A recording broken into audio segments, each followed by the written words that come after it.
Master minds commerce చదవాలనుకునే 10th inter విద్యార్థుల తొలి ఎంపిక. అమ్మ మీరు ముసిరి గారి దగ్గర పూర్తిగా నేర్చుకున్నారా? అంటే మెడ్రాస్ వెళ్ళినప్పుడు మాస్టర్ గారు, ముసిరి మాస్టర్ ఏమనేవారు మీ పాట విని అంత పెద్ద విద్వాంసులు? ముసిరి గారి దగ్గర నేను చూసానంతే. ఎక్కడ అందులో ఉంటేనే కదా 3 నెలల నుంచి చదివానేమో అడయార్లో. ఆయన ఉన్నప్పుడు ఒక 3 నెలలు చదివి ఉంటాను. ఆ తర్వాత తీసుకుపోయారు కదా ఫిల్మ్ ఇండస్ట్రీకి వచ్చేసాక ఇంకా మళ్ళీ క్లాసికల్ వైపు చూడలేదు. కానీ క్లాసికల్ మీకు పాడడంలో కొంచెం సులువయ్యేవి కదా గమకాలన్నీ? ఫస్ట్ క్లాస్లో పాస్ అయ్యాను అని. సినిమా పాటలు పాడేటప్పుడు క్లాసికల్ ప్రభావం ఉండేదా మీ పాటలో? మీకు అనిపించిందా? మొన్ననే ఏదో ఒక పాట వచ్చింది, అంత క్లాసికల్గా ఉంది. అలాంటిదాన్ని దీన్ని ఎలా పాడైనా అనుకున్నాను. Light music. ఏం పాటమ్మా? అంతాలో నీవే తారే తారెట్టే అదే విశ్వనాథం గారు, అదేదో డబ్బింగ్ తెలియదు.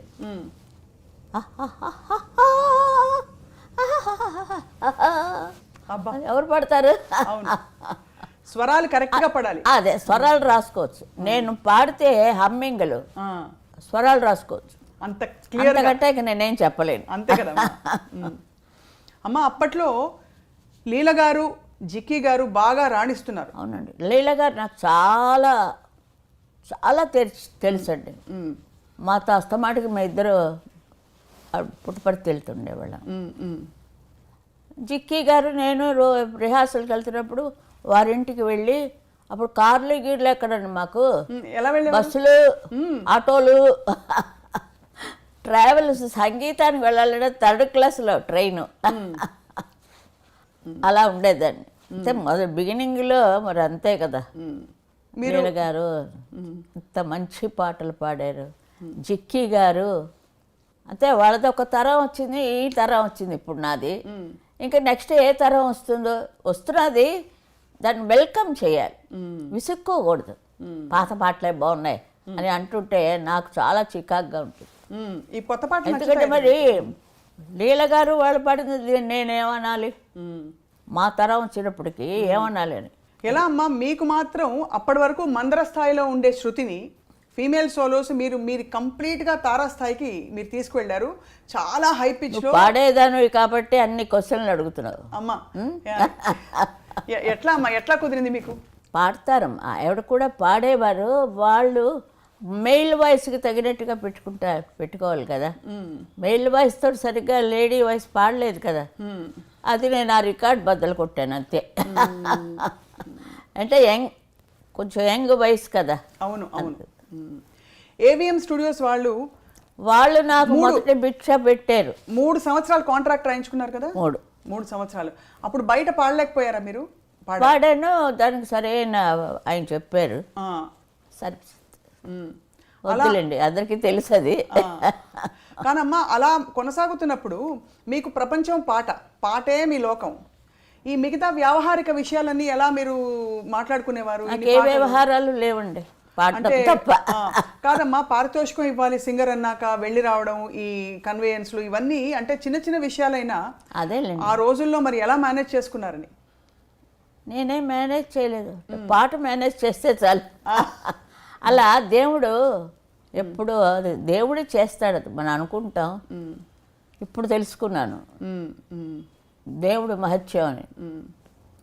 ఫ్లైట్లో పడి ఒకటి పెరగలేదు నాకు. నిన్న కాక మొన్న ఒక నెల ఒకటే వర్షాలు హైదరాబాద్లో. ఫ్లైట్ వచ్చింది, దిగుదామని కాలు ఇలా పెట్టాను వీల్ చైర్లో, అలా అంతే పడిపోయాను వెనక్కి. మొత్తం విగ్రహం అంతా ఫ్లైట్లో ఉంది, ఎవ్వరు లేరు. అంటే వీల్ చైర్లు చేసిన వాళ్ళు ఆఖరిని వెళ్ళాలన్నమాట. మనిషి ఉంది అప్పటికే. ఒక తమిళ పత్రిక ఉంది, అది దినమలర్ అని, ఆయన ప్రొడ్యూసర్ ఆదిమూల గారు. ఆయన అమ్మాయిని పంపించారు, తను హైదరాబాద్లో. ఆ అమ్మాయి వెనకాతలే ఉంది.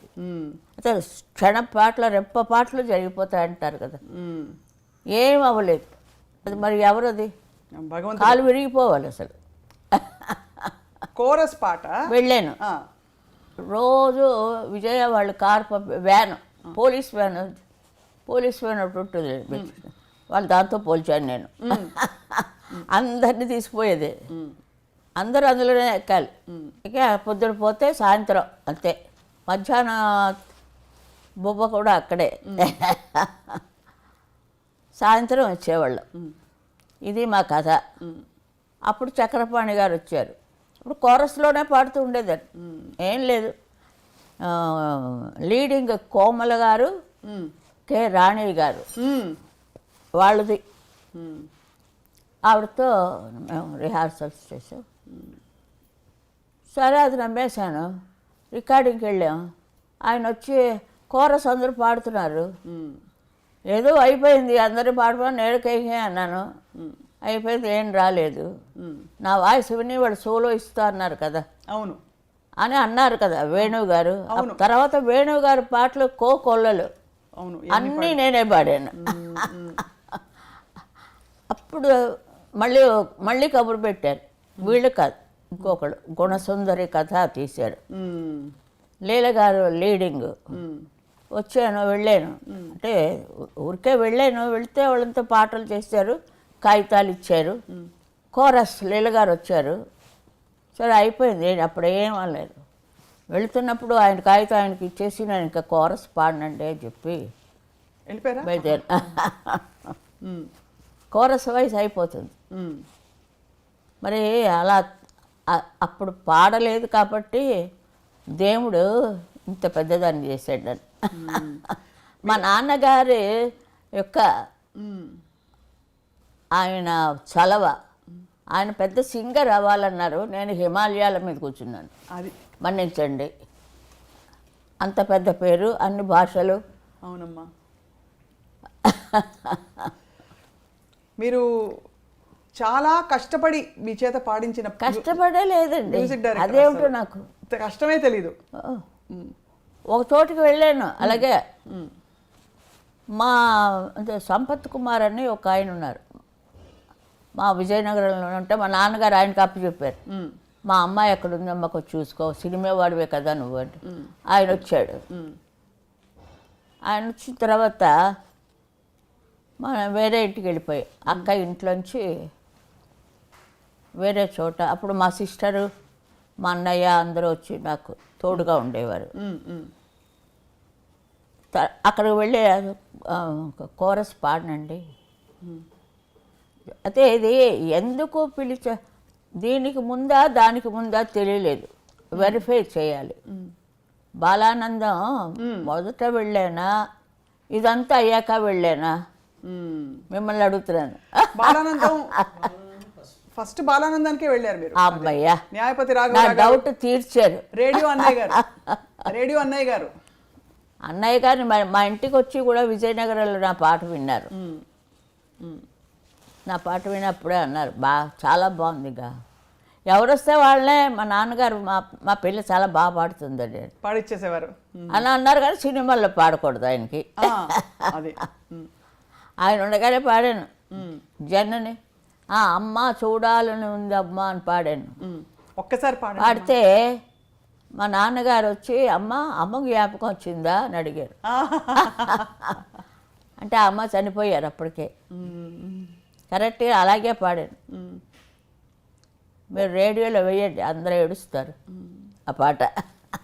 అమ్మ ఒక్క లైన్ అలా ఒక్క లైన్ చేస్తే బాగుండదమ్మా. ఒక్క పల్లవి పోనీ. చూడాలని ఉంది అమ్మ, అంతే అంతే. నువ్వు పాడు. అది నాకు మీరు పాడితే నేను మీ వెంట పాడతా. ఇప్పుడు పాడకూడదు, ఇంత లైట్లు పెట్టి ఇంత ఫ్యాషన్లు చేసి చూడాలి ఉంది అమ్మ పాడమంటే. ఆ పాట వేసుకోమని నేను ప్రార్థిస్తున్నాను. తప్పకుండా అమ్మ. సో అమ్మ అప్పుడు సీనియర్ సింగర్స్ మిమ్మల్ని చూసి ఎలా ఎంకరేజ్ చేసేవారా? ఎంకరేజ్, పాట బాగుంది ఇంకా బాగా పాడు అలా చెప్పేవారా, లేకపోతే అబ్బాయి ఏం లేదు, క్లాసికల్ ఉంది కదా లోపల, అది అలపడం ఉండదు. మీరు కూడా పాడతారు కదా క్లాసికల్, ఇప్పుడు పాడమన్నా కూడా మీరు పాడతారు. అంతేకాని అలసట ఉండేది కాదు. ఎన్ని పాటలు, ఎన్ని వేల పాటలు. ఓ స్టూడియో నుంచి ఇంకో స్టూడియో గెంతుతున్నాడు నేను, బాలు వచ్చాక మొత్తం అంతా మారిపోయింది. మహాత్ముడు ఎక్కడున్నాడో కానీ చీకటి అయిపోయింది. బాలసుబ్రహ్మణ్యం పోగానే ఫిలిం ఫీల్డ్ చీకటి, మ్మ్. పాట లేదు. మరి అంతా పెంచాడు కదండి ఆయన. ఘంటసాల గారు మహానుభావుడు, మా ఊళ్ళోనే చదివాడు. నేను ఆయన్ని చూడలేదు. మ్మ్. ఎక్కడో ఆడుకుంటున్నాం మనం గౌన్ వేసుకొని అన్నారు ఆయన. మ్మ్. మ్మ్. మెడ్రాస్ వచ్చాక చూసి మ్మ్. అదే మన వీళ్ళ దాంట్లోనే పాడాను. అక్కడ మన ఏవిఎంలోనే తపస్సు చేస్తుంటాడు. ఏంటో నాకు సరిగ్గా గుర్తులేదు. అది భూకైలాస్. భూకైలాసే అనుకుంటారు ఏవిఎం వాళ్ళు. చూస్తుంటే హెలెన్ వచ్చి పాడుతుంది. హెలెన్ మ్మ్. మ్మ్. మ్మ్. అప్పుడు చూశాను ఘంటసాల గారు. మ్మ్. అంతే, లీలకి నాకు ముడిపెట్టేశారు. లవకుశ, అబ్బా ఏం ఒక లవకుశ చాలు, ఒక ప్రహ్లాద చాలండి నాకు. మ్మ్. రోజారమణి ఎంత చక్కగా.